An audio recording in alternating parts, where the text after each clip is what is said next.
ಎಲ್ಲರಿಗೂ ನಮಸ್ಕಾರ. ನೋಡಿ, ಇವತ್ತು ನಾನು ಈ ಥರ ಬದನೆಕಾಯಿ ತೊಗೊಂಡಿದ್ದೀನಿ. ಸಾಮಾನ್ಯ ನಾನು ಎಳೆ ಬದನೆಕಾಯಿನಲ್ಲೇ ಎಣ್ಗಾಯಿ ಆಗಲಿ ಬೇರೆ ಪಲ್ಯ ಆಗಲಿ ಮಾಡ್ತಾಯಿದ್ದೆ. ಗೊಜ್ಜು ಬಜ್ಜಿ ಎಲ್ಲ ಮಾಡ್ತಾಯಿದ್ದಿದ್ದು ಎಳೆ ಬದನೆಕಾಯಿ ತೊಗೊಂಬಂದು ಈ ಸಲ ಈ ಥರ ಬದನೆಕಾಯಿ ತೊಗೊಂಬಂದಿದ್ದೀನಿ. ನೋಡಿ, ಒಂದು ಸ್ವಲ್ಪ ಬಾಡ್ದಂಗೆ ಕೂಡ ಆಗಿದೆ. ಇದನ್ನು ನಾನು ಫ್ರಿಜ್ಜಲ್ಲಿ ಇಟ್ಟಿರಲಿಲ್ಲ. ಫ್ರಿಜ್ಜಲ್ಲಿ ಇಟ್ಟರೆ ಏನಾಗುತ್ತೆ ಅಂದರೆ ಒಳಗಡೆ ಬೀಜ ಎಲ್ಲ ಕಪ್ಪುಗಾಗೋಗ್ಬಿಡುತ್ತೆ. ಅದಕ್ಕೆ ಹಾಗೆ ಇಟ್ಟಿದ್ದೆ. ಹಾಗೆ ಇಟ್ಟರೆ ನೋಡಿ ಈ ಥರ ಒಂದು ಸ್ವಲ್ಪ ಬಾಡ್ದಂಗೆ ಆಗುತ್ತೆ. ನೋಡಿರಿ, ಈ ಸಿಪ್ಪೆ ಎಲ್ಲ ಬಾಡಿದೆ. ಈ ಸಿಪ್ಪೆ ಇರಲಿ, ಒಂದು ಸ್ವಲ್ಪ ಈ ತೊಟ್ಟನ್ನು ಕಟ್ ಮಾಡ್ಕೊಳ್ತಾ ಇದ್ದೀನಿ. ನಾನು ಇವತ್ತು ಇದರಲ್ಲಿ ವೇಸ್ಟ್ ಮಾಡೋದು ಬೇಡ. ಇದನ್ನು ಕೂಡ ಇದು ಚೆನ್ನಾಗಿದೆ.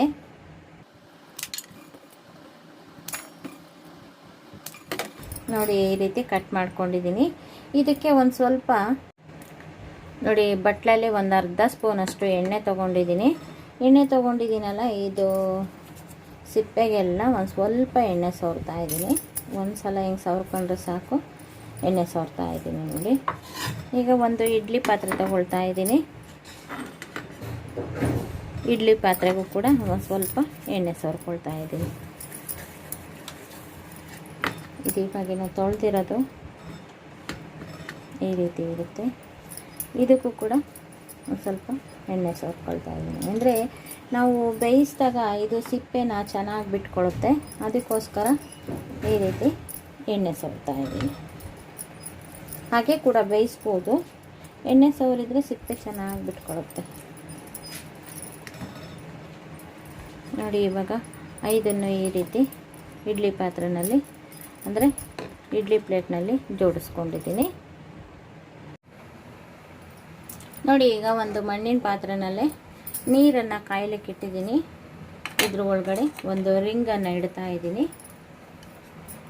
ಆ ರಿಂಗಿನ ಮೇಲೆ ಈ ಇಡ್ಲಿ ಪ್ಲೇಟನ್ನು ಇಡ್ತಾ ಇದ್ದೀನಿ.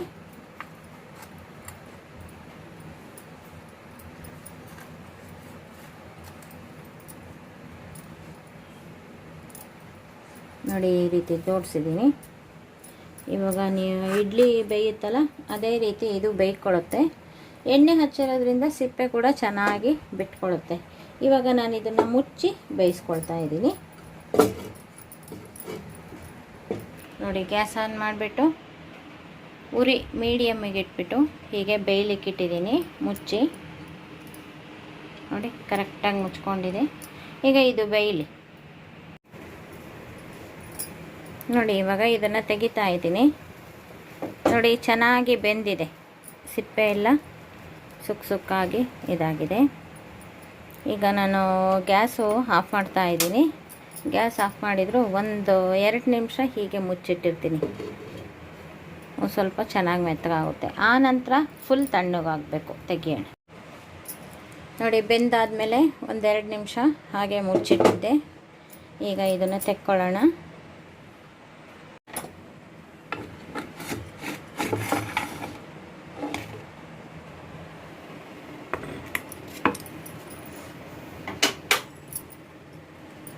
ನೋಡಿ, ಇವಾಗ ಎಣ್ಣೆ ಹಚ್ಚಿ ಉಸಿರಲ್ಲಿ ಬೇಯಿಸಿರೋದ್ರಿಂದ ಇದ್ರ ಸಿಪ್ಪೆ ತೆಗೆಯೋದು ತುಂಬ ಈಸಿ. ನೋಡಿ, ನಾನೇನು ನೀರು ಹಾಕಿರಲಿಲ್ಲ.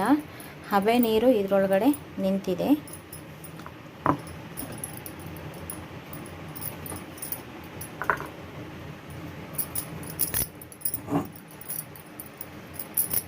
ನೋಡಿ, ಇವಾಗ ತುಂಬ ಸುಡ್ತಾ ಇದೆ. ಒಂದು ಸ್ವಲ್ಪ ಬೆಚ್ಚಗಾಗೋವರೆಗೂ ಕಾಯೋಣ. ಆ ನಂತರ ಇದದ್ದು ಸಿಪ್ಪೆ ಬಿಡಿಸೋಣ. ನೋಡಿ, ಬದನೆಕಾಯಲ್ಲಿ ಈ ಥರ ತೆಳುವಾಗಿ ಸಿಪ್ಪೆ ತೆಗಿಬೇಕು. ನೋಡಿ, ಇಷ್ಟು ತೆಳುವಾಗಿ ಬರುತ್ತೆ. ಈಗ ನೋಡಿ, ಒಂದು ಸುಲಿದಿದ್ದೀನಿ, ಮಧ್ಯಕ್ಕೆ ಸೀಳಿದ್ದೀನಿ. ಏನು ಹುಳ್ಕ ಏನೂ ಇಲ್ಲ, ತುಂಬ ಚೆನ್ನಾಗಾಗಿದೆ. ನೋಡಿ, ಇದೇ ರೀತಿ ಇದು ಒಂದು ಸ್ವಲ್ಪ ಬಿಸಿ ಆರಿದ ಮೇಲೆ ಚೆನ್ನಾಗಿ ಬರುತ್ತೆ. ಹಿಡ್ಕೊಳಕ್ಕೂ ಬರುತ್ತೆ, ಸುಡ್ತಾ ಇರುವಾಗ ಬರೋದಿಲ್ಲ. ತುಂಬ ತೆಳುವಾಗಿ ಸಿಪ್ಪೆ ಬರುತ್ತೆ. ನೋಡಿ, ಈ ಥರ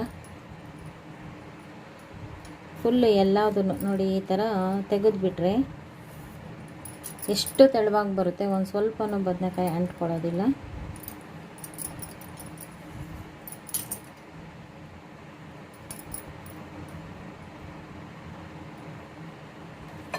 ಮಧ್ಯದಿಂದ ಅರ್ಧೋದ್ರೆ ಮತ್ತೆ ಮೇಲಿಂದ ತೆಕ್ಕೊಂಡ್ರೆ ಚೆನ್ನಾಗಿ ಬರುತ್ತೆ. ನೋಡಿ, ಇದೇ ರೀತಿ ಎಲ್ಲದ್ರದ್ದು ತೆಕ್ಕೊಂಡು ಈ ರೀತಿ ಬಿಡಿಸ್ಕೊಂಡು ರೆಡಿ ಮಾಡ್ಕೊಳ್ತೀನಿ. ನೋಡಿ ಎಲ್ಲ ಬದನೆಕಾಯಿ ಸಿಪ್ಪೆ ಸುಲ್ಕೊಂಡು ಸೀಳ್ಗೊಯ್ಕೊಂಡಿದ್ದೀನಿ. ಯಾವುದು ಏನೂ ಇದಿಲ್ಲ, ತುಂಬ ಚೆನ್ನಾಗಿದೆ. ನಾವು ಫಸ್ಟೇ ಬೇಯ್ಲಿಕ್ಕೆ ಹಾಕ್ಬೇಕಾದ್ರೆ ನೋಡ್ಕೊಂಡು ಹಾಕಬೇಕು ಉಳ್ಕ ಪಳ್ಕ ಇದೆಯೋ ಏನು ಅಂತ. ನೋಡಿ ಎಲ್ಲ ಎಷ್ಟು ಚೆನ್ನಾಗಿ ಬೆಂದಿದೆ. ಒಂದು ಸ್ವಲ್ಪ ತುಂಬ ಎಳೆದಿದ್ದು ಹಿಡ್ಕೊಂಡು ಸಿಪ್ಪೆ ತೆಗಿವಾಗಲೇ ಒಂದು ಸ್ವಲ್ಪ ಇದಾದಂಗೆ ಆಗುತ್ತೆ. ನೋಡಿ ಇದನ್ನು ಹೆಚ್ಕೊಂಡು ರೆಡಿ ಮಾಡ್ಕೊಳ್ತೀನಿ. ಇಲ್ಲ ಕ್ಯೂಚ್ಕೊಂಡಾರು ಕ್ಯೂಚ್ಕೋಬೋದು. ಹೆಚ್ಚಿ ಹಾಕ್ತಾಯಿದ್ದೀನಿ. ನೋಡಿ ಇದು ತುಂಬ ಸಾಫ್ಟಾಗಿರುತ್ತೆ. ನಾವು ಕ್ಯೂಚ್ಕೊಳ್ಳೋದಕ್ಕಿಂತ ಈ ಥರ ಹೆಚ್ಚೋದು ತುಂಬ ಚೆನ್ನಾಗಿರುತ್ತೆ. ನೋಡಿ ಈ ಥರ ಎಲ್ಲದನ್ನು ಈಗ ಹೆಚ್ಚಿ ರೆಡಿ ಮಾಡ್ಕೊಂಡಿದ್ದೀನಿ. ಈಗ ಒಗ್ಗರಣೆಗೆ ರೆಡಿ ಮಾಡ್ಕೊಳ್ಳೋಣ. ನೋಡಿ ಇದರಲ್ಲಿ ನಮಗೆ ಮೇಯ್ನ್ ಇಂಗ್ರೀಡಿಯೆಂಟ್ಸೇ ಇದನ್ನು ಫಸ್ಟು ಪ್ರಿಪೇರ್ ಮಾಡ್ಕೊಂಬಿಡಬೇಕು. ಇದನ್ನು ಫಸ್ಟು ಪ್ರಿಪೇರ್ ಮಾಡ್ಕೊಂಬಿಟ್ಟು ಈಗ ನಾವು ಬೆಳಗ್ಗೆ ಈ ಥರ ಮಾಡ್ತೀವಿ ಅಂದರೆ ರಾತ್ರಿ ಬೇಕಾದ್ರೂ ಮಾಡಿಟ್ಕೋಬೋದು. ಇಷ್ಟು ಮಾಡಿಟ್ಕೊಂಡು ಏರ್ಟೈಟ್ ಕಂಟೈನರಲ್ಲೇ ಹಾಕಿ ನಾವು ಫ್ರಿಜ್ಜಲ್ಲಿ ಮುಚ್ಚಿಟ್ರೆ ಹಾಗೆ ಇರುತ್ತೆ. ಓಪನಾಗಿ ಹಾಗೆ ಮೇಲಿಟ್ಟರೆ ಒಂಥರ ಚೆನ್ನಾಗಿರಲ್ಲ, ಸ್ಮೆಲ್ ಬಂದುಬಿಡುತ್ತೆ. ಆ ಥರ ಮಾಡಿಕೊಂಡು ಬೇಕಾದರೆ ನೀವು ಸ್ಟೋರ್ ಮಾಡ್ಕೋಬೋದು. ಬೆಳಗ್ಗೆ ಎದ್ದ ತಕ್ಷಣ ಒಗ್ಗರಣೆಗೆ ರೆಡಿ ಮಾಡ್ಕೋಬೋದು. ಒಗ್ಗರಣೆ ಬೇಗ ಹಾಕಿ ರೆಡಿ ಮಾಡ್ಬೋದು. ಇಷ್ಟನ್ನು ಮಾತ್ರ ರೆಡಿ ಮಾಡ್ಕೊಳ್ಳೋದೇ ಮೇಯ್ನು. ನೋಡಿ ಇದಕ್ಕೆ ಒಂದೆರಡು ಈರುಳ್ಳಿ ಹೆಚ್ಕೊಳ್ತಾ ಇದ್ದೀನಿ. ಒಂದು ದೊಡ್ಡದೊಂದು ಬೆಳ್ಳುಳ್ಳಿ, ಇದನ್ನು ಕೂಡ ಸಿಪ್ಪೆ ಸುಲಿದು ಅಥವಾ ಜಜ್ಜಿ ರೆಡಿ ಮಾಡ್ಕೊಳ್ತೀನಿ. ಒಂದೆರಡು ಒಣಮೆಣಸಿನ್ಕಾಯಿ, 3 ಒಣಮೆಣಸಿನ್ಕಾಯಿ ತೊಗೊಂಡಿದ್ದೀನಿ. ಹಸಿರು ಮೆಣಸಿನ್ಕಾಯಿ ಇಷ್ಟು ತೊಗೊಂಡಿದ್ದೀನಿ, ಒಂದು 7-8 ಇದೆ. ಎಲ್ಲದನ್ನು ಹಾಕ್ತಾಯಿದ್ದೀನಿ. ಹಣ್ಣು ಮೆಣಸಿನ್ಕಾಯಿ ಮತ್ತು ಹಸಿರು ಮೆಣಸಿನ್ಕಾಯಿ, ತೆಂಗಿನಕಾಯಿ ಒಂದು ಅರ್ಧ ಹೋಳು ಹಾಕ್ತಾಯಿದ್ದೀನಿ. ಇದನ್ನು ಸಿಂಪಲ್ಲಾಗಿ ಪಲ್ಯದ ಥರ ಗೊಜ್ಜು ಮಾಡೋಣ. ನೋಡಿ 2 ಈರುಳ್ಳಿನೂ ಸಣ್ಣದಾಗಿ ಹೆಚ್ಕೊಂಡಿದ್ದೀನಿ. 1 ಬೆಳ್ಳುಳ್ಳಿ ಸಿಪ್ಪೆ ಸುಲಿದು ಸಣ್ಣದಾಗಿ ಹೆಚ್ಕೊಂಡಿದ್ದೀನಿ. ಹಸಿ ಕರಿಬೇವು, ಒಣಮೆಣಸಿನ್ಕಾಯಿ ಮತ್ತು ಹಸಿರು ಮೆಣಸಿನ್ಕಾಯಿ ಇದಿಷ್ಟನ್ನು ಒಗ್ಗರಣೆ ಹಾಕ್ತೀನಿ. ಒಂದು ಅರ್ಧ ಹೋಳು ತೆಂಗಿನಕಾಯಿ ತುರ್ಕೊಂಡಿದ್ದೀನಿ. ನೋಡಿ ಆಲ್ರೆಡಿ ಬೇಯಿಸಿ ಸಿಪ್ಪೆ ಸುಲಿದು ಹೆಚ್ಚಿಟ್ಕೊಂಡಿರೋ ಬದನೆಕಾಯಿ ಇದೆ. ನೋಡಿ ರುಚಿಗೆ ತಕ್ಕಷ್ಟು ಉಪ್ಪು ತೊಗೊಂಡಿದ್ದೀನಿ. ನೋಡಿ ಎಣ್ಣೆ ತೊಗೊಂಡಿದ್ದೀನಿ. ಈಗ ನೋಡಿ ನಾನು ಬೇಯ್ಲಿಕ್ಕೆ ಇಟ್ಟಿದ್ನಲ್ಲ ಅದೇ ಮಣ್ಣಿನ ಪಾತ್ರೆನ ತೊಳೆದು ನೀರೆಲ್ಲ ಚೆಲ್ಲಿಬಿಟ್ಟು ಈಗ ಒಗ್ಗರಣೆಗೆ ಅಂತ ಇಟ್ಕೊಂಡಿದ್ದೀನಿ. ನೋಡಿ ಈಗ ಎಣ್ಣೆ ಹಾಕ್ತಾಯಿದ್ದೀನಿ. ಒಂದು 2-2.5 ಸ್ಪೂನ್ ಎಣ್ಣೆ ಹಾಕಿದ್ದೀನಿ.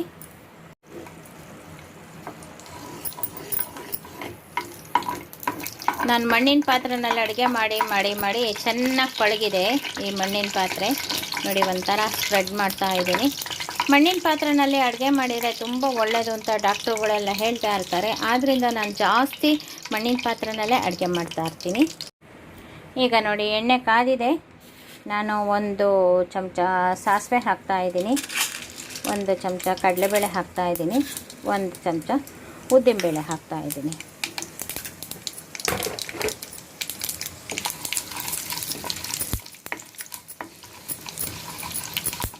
ನೋಡಿ ಸಾಸಿವೆ ಚೆನ್ನಾಗಿ ಚಟಪಟ ಅಂತ ಸಿಡಿದಿದೆ.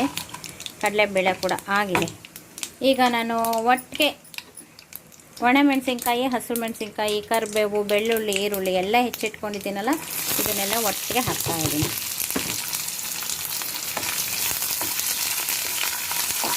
ಇದನ್ನು ಒಂದು ಸ್ವಲ್ಪ ಚೆನ್ನಾಗಿ ಮಾಡಿಸ್ಕೋಬೇಕು.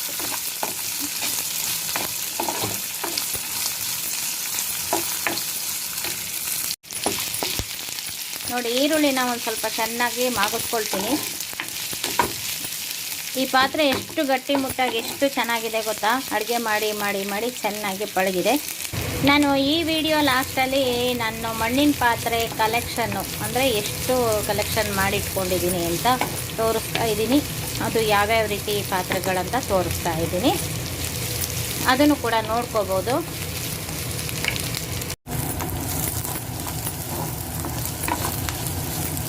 ನೋಡಿ ಇವಾಗ ಈರುಳ್ಳಿ ಗ್ಲಾಸಿ ಥರ ಆಗಿದೆ. ಫುಲ್ ಕೆಂಪಗಾಗೋದೇನು ಬೇಡ, ಎಲ್ಲ ಚೆನ್ನಾಗಿ ಹದವಾಗಿದೆ. ಈಗ ನೋಡಿ ನಾನು ಒಂದು ಅರ್ಧ ಹೋಳು ತೆಂಗಿನಕಾಯಿ ತುರ್ಕೊಂಡಿದ್ನಲ್ಲ ಅದನ್ನು ಹಾಕ್ತಾ ಇದ್ದೀನಿ.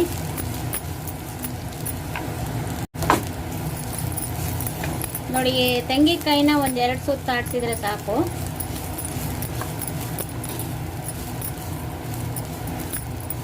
ಇರೋ ಎಣ್ಣೆನೆಲ್ಲ ತೆಂಗಿನಕಾಯಿ ಎಲ್ಲ ಹೀರ್ಕೊಂಡು ಇದು 1-2 ಸುತ್ತು ಹುರ್ಕೊಂಡಿದೆ. ಈಗ ನಾವು ರೆಡಿ ಮಾಡಿಟ್ಕೊಂಡಿರೋ ಬದನೆಕಾಯಿ ಹಾಕಬೇಕು.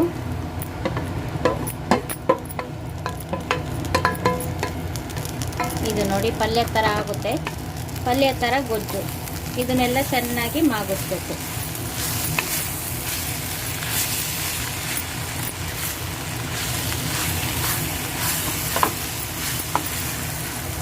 ನೀರು ಹಾಕೋದೇನು ಬೇಡ, ಹಾಗೆ ಮಾಗ್ಸಿದ್ರೆ ಸಾಕು. ನೋಡಿ ಇದುವರೆಗೂ ನಾನು ಉಪ್ಪನ್ನು ಹಾಕಿಲ್ಲ, ಅದಕ್ಕೆ ಸಾಕಷ್ಟು ಉಪ್ಪನ್ನು ಹಾಕ್ತಾ ಇದ್ದೀನಿ. ಇದು ಕಲ್ಲರು ಇದೇ ರೀತಿ ಕಾಣಿಸ್ಬೇಕು ಅಂತ ನಾನು ಈ ಸಲ ಅರಿಶಿನ ಹಾಕಿಲ್ಲ. ಅರಿಶಿನ ಬೇಕಿದ್ದವ್ರು ಹಾಕೋಬೋದು. ಉರಿ ಸಣ್ಣ ಮಾಡ್ಕೊಂಡಿದ್ದೀನಿ.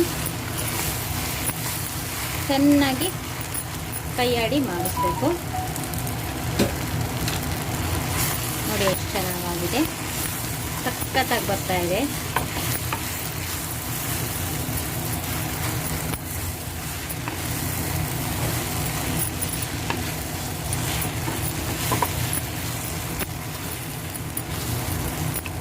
ನೋಡಿ ಪಲ್ಯ ಥರ ಗೊಜ್ಜು ರೆಡಿ ಆಯಿತು. ಸಖತ್ತಾಗಿದೆ ಟೇಸ್ಟು. ಇದಕ್ಕೆ ಹುಳಿಗೋಸ್ಕರ ಟೊಮೊಟೊ ಏನು ಹಾಕೋದು ಬೇಡ.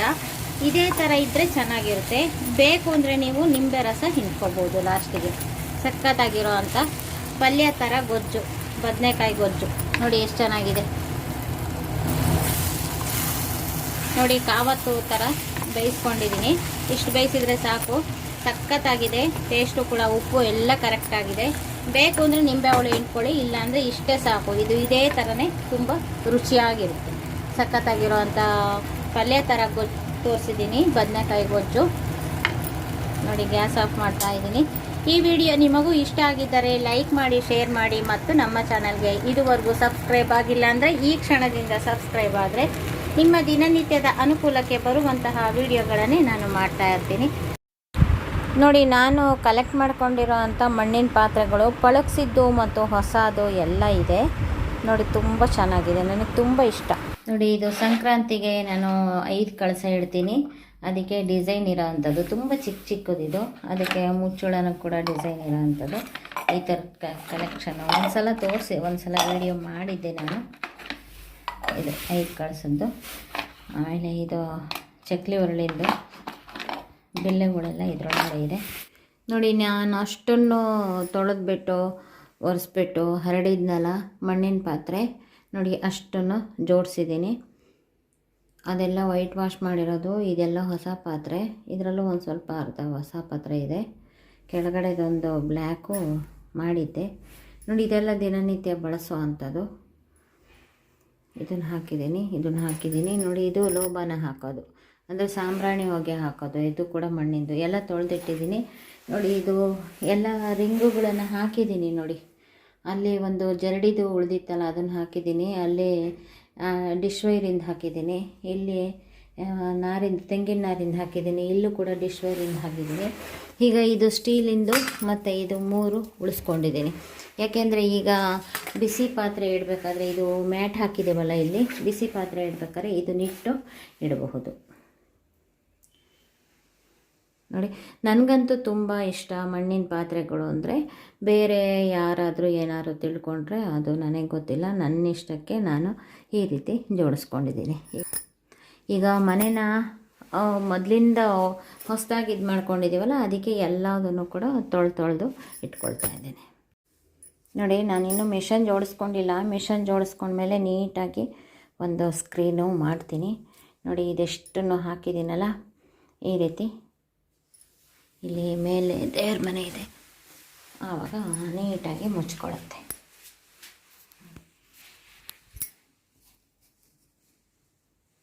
ಇಷ್ಟು ಮಾಡಿದ್ದೀನಿ. ನೆಕ್ಸ್ಟು ನಾನು ಮಿಷನ್ ಜೋಡಿಸ್ಕೊಂಡ್ಮೇಲೆ ನೀಟಾಗಿ ಒಂದು ಸ್ಕ್ರೀನು ಹೊಲ್ದು ಹಾಕ್ತೀನಿ. Thank you for watching.